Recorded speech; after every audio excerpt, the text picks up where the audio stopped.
ଓଡ଼ିଶାର ଗରମ ଋତୁରେ ଶରୀରକୁ ଥଣ୍ଡା ଓ ମନକୁ ସନ୍ତୁଷ୍ଟ କରୁଥିବା ଏକ ପାରମ୍ପରିକ ଖାଦ୍ୟ ପଖାଳକୁ ନେଇ ଆଜି ପାଳିତ ହେଉଛି ପଖାଳ ଦିବସ।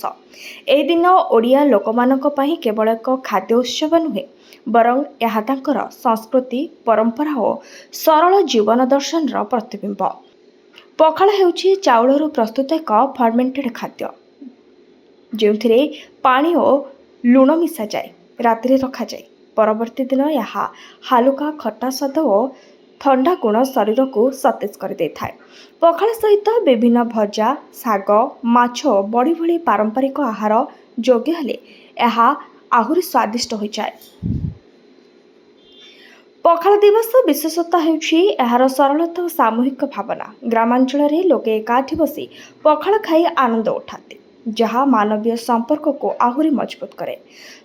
ସହରରେ ମଧ୍ୟ ବିଭିନ୍ନ ହୋଟେଲ ଓ ରେଷ୍ଟୁରାଣ୍ଟରେ ପଖାଳ ମେନୁ ବିଶେଷ ଭାବରେ ପ୍ରସ୍ତୁତ କରାଯାଉଛି। ଆଧୁନିକ ସମୟରେ ଫାଷ୍ଟଫୁଡ୍ ଓ ଅନ୍ୟ ଦେଶୀୟ ଖାଦ୍ୟର ପ୍ରଭାବ ବଢ଼ୁଥିବା ସତ୍ତ୍ୱେ ପଖାଳ ଦିବସ ଆମକୁ ଆମ ପୁରୁଣା ଖାଦ୍ୟ ଅଭ୍ୟାସକୁ ସ୍ମରଣ କରାଏ। ଏହା ଆମକୁ ସୂଚାଇ ଦେଉଛି ଯେ ସ୍ୱାସ୍ଥ୍ୟକର ଓ ସରଳ ଖାଦ୍ୟ ହିଁ ସର୍ବୋତ୍ତମ। ପୋଷଣ ଦୃଷ୍ଟିରୁ ପଖାଳରେ ଥିବା ନୈସର୍ଗିକ ବ୍ୟାକ୍ଟେରିଆ ଜୀର୍ଣ୍ଣକ୍ରିୟାକୁ ସହଜ କରେ ଓ ଶରୀରକୁ ଉତ୍ସାହିତ କରେ। ଏହା ଗରମ ଦିନରେ ଜଳ ହ୍ରାସକୁ ରୋକେ ଓ ଶରୀରର ସନ୍ତୁଳନ ରକ୍ଷା କରେ।